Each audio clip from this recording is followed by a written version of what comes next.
Hello, I'm Aurelie, and I will be starting off our inclusion workshop project of learning through a new lens, students with visual impairments. This was presented by Bella, myself, Aurelie, Alondra, and Kaden. So first things first, we're just going to talk about the formal definition of visual impairment means. So visual impairment refers to a functional limitation of the eyes or visual system that significantly impacts a student's ability to process visual information even with corrective lenses. In educational context, it composes both partial sight, like low vision, like farsighted, nearsighted, and blindness, and requires adaptations in instructional strategies, learning materials, and the learning environment to ensure equitable access to education, which we will get more into the presentation. And I actually found this definition in the Disabilities Education Act idea, which you will be hearing about that as well, in the United States, which categorizes visual impairment, including blindness, as a disability that adversely affects a child's education performance. So just some characteristics about visual impairment is use of alternative learning. So reliance on like Braille, auditorial, and kinesthetic methods instead of or alongside visual information. For example, I have a student that doesn't really like to focus a lot, but whenever I'm trying to teach him like a new letter or how to spell something, I always use kinetic sand, which really helps him like visually and try to paint a picture in his head. And they have the need for assistive technology and tools. They may use screen readers, magnifiers, braille displays, or audiobooks to access content. They have challenges with visual tasks, so difficulty tasks that requires like depth perception, like when you're trying to look at a number, or even if a student is just sitting at a desk and trying to look at the board, or interpreting visual symbols like graphic or charts. So it can also just really mess up with how they're perceiving images. And social and communication differences. They may have difficulty interpreting nonverbal cues like facial expressions and potentially affecting social interactions. This plays like a huge role, especially if they can't tell what a person's tone is or what their mood is, just because of their facial expressions. So, what is the impact of visual impairment other than the obvious that your sight is, you know, not the greatest.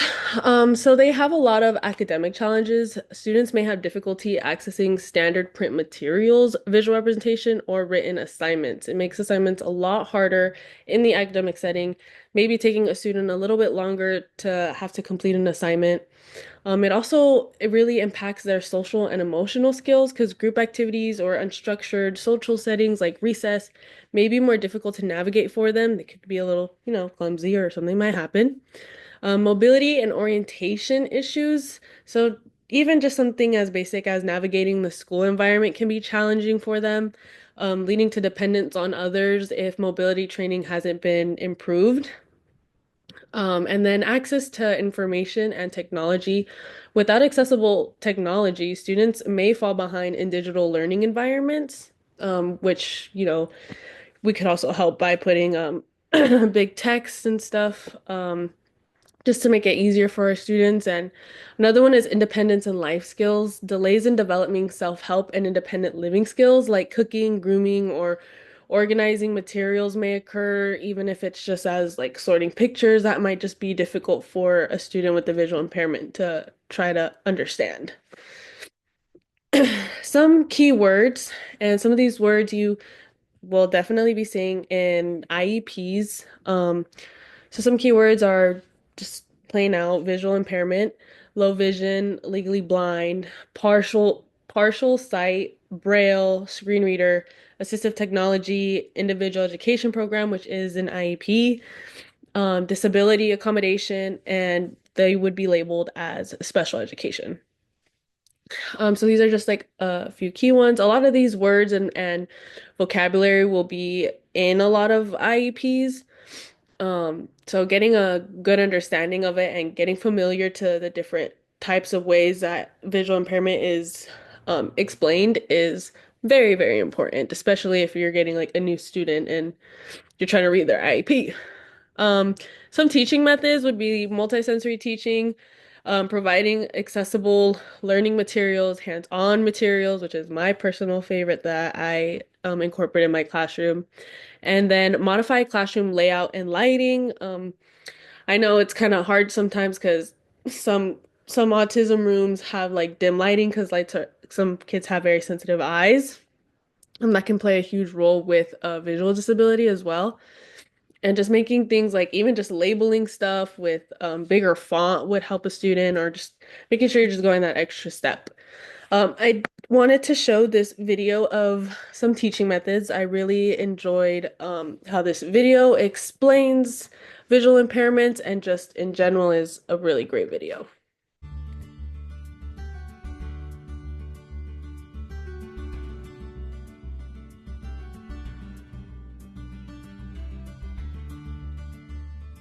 There are essentially three ways in which visual impairment affects learning.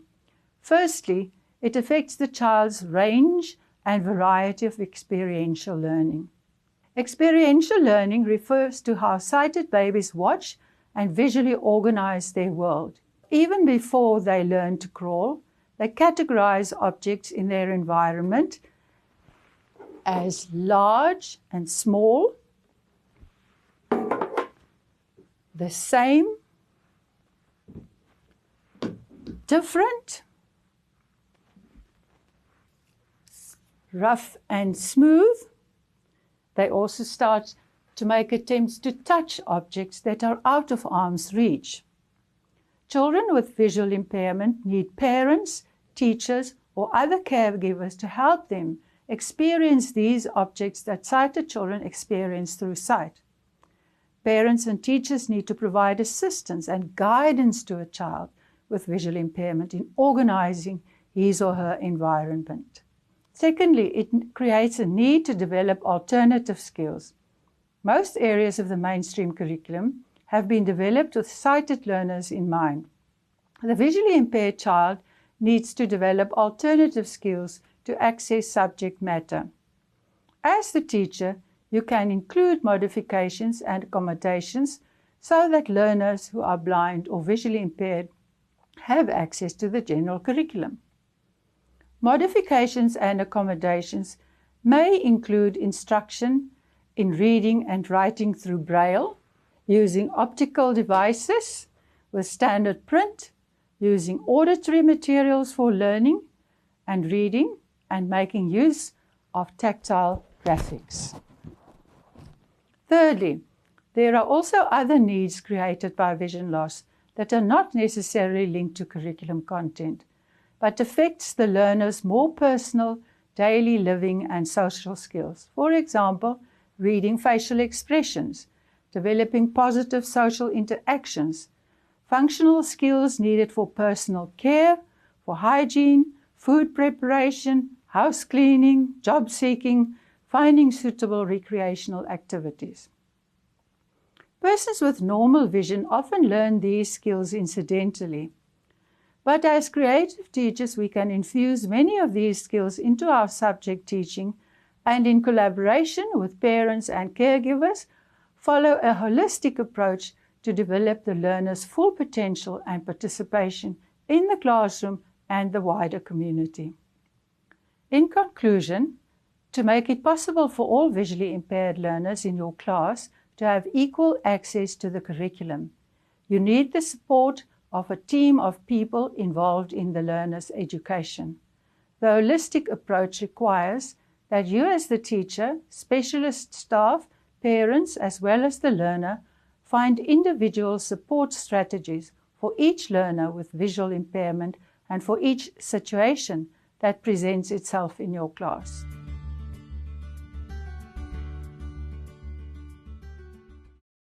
So I really just enjoyed watching the video, especially when she goes into details and mentions everything that was mentioned in our slides. I think she did a really good job explaining visual impairment. But that concludes my section, and we'll be going on to the next. Hi everyone, my name is Bella Navarez, and today I'll be covering two major areas related to supporting students with visual impairments. First, we'll take a look at the federal laws that protect these students and guide how schools support them. Then I'll talk about the physical, social, and emotional needs these students may have in a school setting and why it's important for us as educators to understand and respond to these needs. So let's begin with the legal foundation. Students with visual impairments are protected under several federal laws that ensure they receive equal access to education, services, and opportunities. These laws work together to create a framework that supports both their learning and their civil rights. The first major law is the Individuals with Disabilities Education Act, or IDEA. IDEA is a critical piece of legislation because it guarantees that all students with disabilities, which includes students with visual impairments, are entitled to a free, appropriate public education, also known as FAPE, in the least restrictive environment. This means schools are legally required to create learning environments where students with visual impairments can thrive alongside their peers as much as possible. Under IDEA, eligible students receive an individualized education program or an IEP. The IEP is more than just a document. It's a personalized plan developed by a team that includes teachers, parents, specialists, and often the student. For students with visual impairments, an IEP might include services like Braille instruction, large print textbooks, audiobooks, screen reading software, orientation and mobility training, and other supports tailored to meet their unique needs. The second key law is Section 504 of the Rehabilitation Act of 1973. Unlike IDEA, which focuses specifically on special education, Section 504 is a civil rights law. It prevents discrimination based on disability and applies to all programs and activities and receive federal funding, including public schools. It ensures that students with visual impairments have access to accommodations and allow them to participate equally in academics and extracurriculars. This might include preferential seating, extra time on assignments or exams, note-taking support, or modified classroom materials. The third major law is the Americans with Disabilities Act, or ADA, passed in 1990. The ADA goes beyond schools and covers all areas of public life from employment to transportation to public accommodations. In the context of education, the ADA requires that school buildings, programs, and services are accessible to individuals with disabilities. For students with visual impairments, this might mean extra braille signage around campus, accessible online content, adjusted classroom layouts, and technology that converts text to speech. Together, IDA, Section 504, and the ADA form a safety net that supports students with visual impairments academically, socially, and physically. These laws help ensure that schools remove barriers, not just physical ones, but also those related to the curriculum and participation, so students can access and enjoy their education fully and equally. Now that we understand the legal side, let's shift focus to the actual needs students with visual impairments may have in school. These needs can be grouped into three main categories: physical, social, and emotional. It's important to recognize that these needs are often interconnected. Supporting one area can have a positive effect on another. So, to start off with physical needs, physically, students with visual impairments may face challenges in navigating the school environment, accessing printed materials, or using standard classroom tools and technology to help them succeed. Schools need to provide specific supports like orientation and mobility training, assistive devices such as canes, electronic magnifiers, braille note takers, audiobooks, or screen readers, adapted materials like large print books or tactile graphics, and classroom organization where furniture is arranged in a predictable way to minimize hazards and make movements easier. Socially, students with visual impairments might face unique challenges when it comes to interacting with their peers. Because so much social communication is nonverbal, things like facial expressions, body language, or gestures, these students may miss out on important cues. Without intentional support, this can lead to social isolation or difficulty forming connections. That's why schools need to create environments that foster connection, inclusion, and empathy. Some strategies might include peer buddy systems, structured group work, or teacher-led conversations about disability awareness, empathy, and respect to all students. Emotionally, students with visual impairments may struggle with feelings of frustration, anxiety, or low self-esteem, especially if they feel different from others if they've had a negative experience in school. Building emotional resilience is a key goal. Teachers and staff can support their students by encouraging self-advocacy so students learn to express their needs and speak up for themselves. provide regular check-ins, talk about how things are going, offering safe spaces so students feel seen, heard, and supported, and they can create a classroom culture that values diversity, patience, and respect for all learning styles. Also, maintaining clear and consistent routines and expectations helps reduce the stress and builds a sense of control. So, when students know what is expected of them and feel that their environment is predictable, they're better able to focus on learning and engaging. Hi, this is presentation on visual impairments, students with visual impairments. I'll be discussing 3 ways to address needs for students with visual impairments. Accessible learning materials like textbooks and handbooks and alternative formats like Brielle, where the student can touch the text and have that sensory feeling to be able to interpret the text.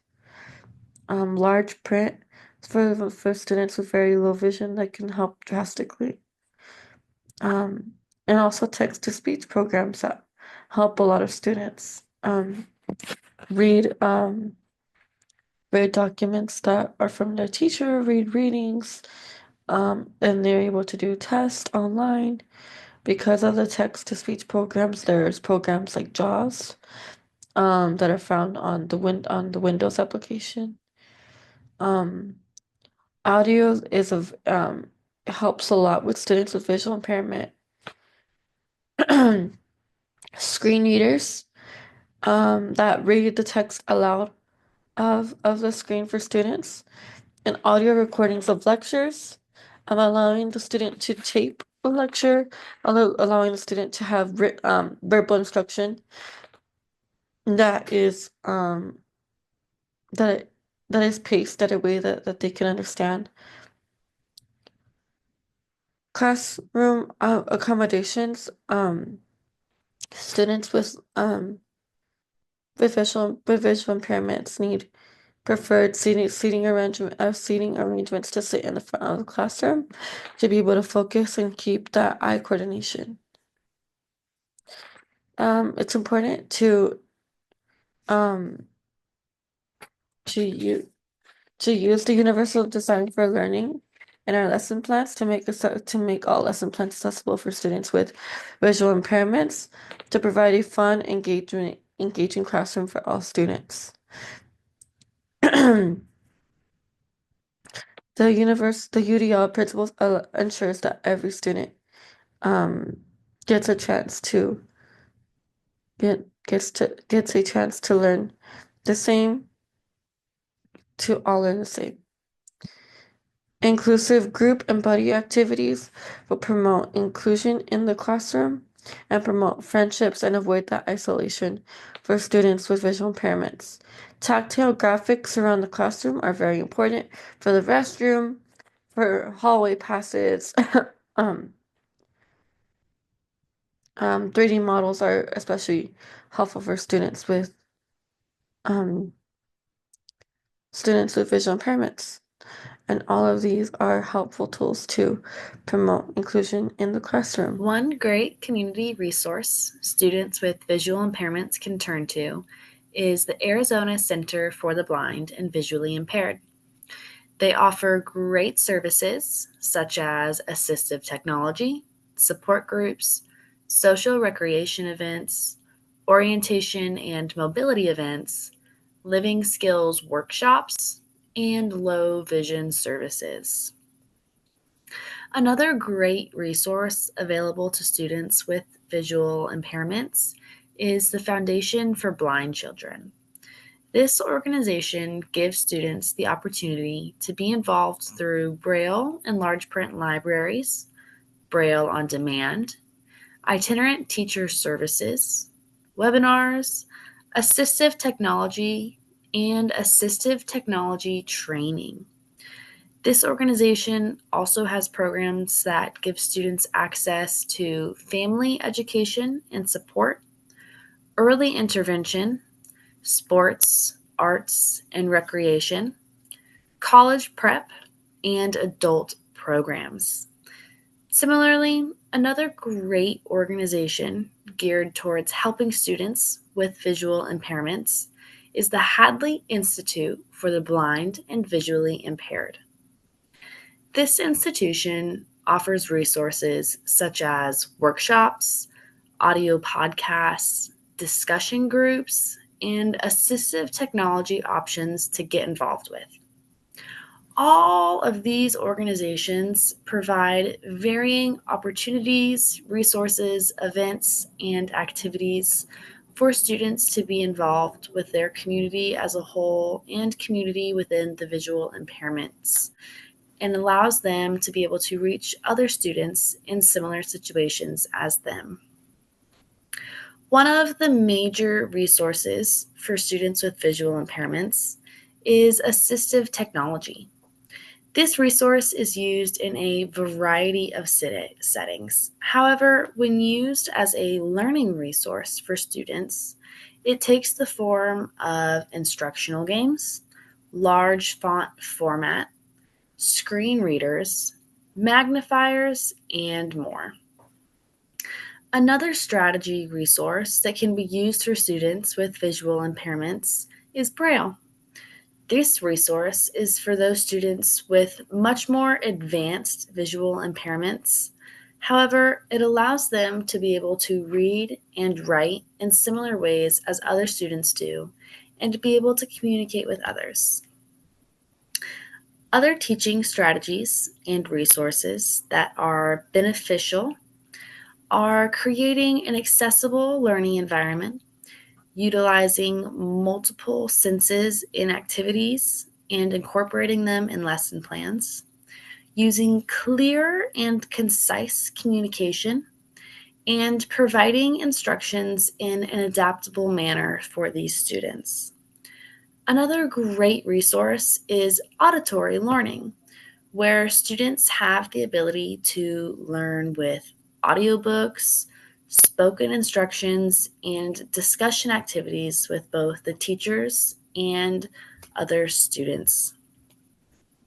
Additionally, yet another great strategy resource is hands-on learning activities and events, where students with visual impairments can interact with their learning environment and the space around them, and being able to manipulate the objects, paper, and spaces around them to better encourage their learning and relationship with those around them.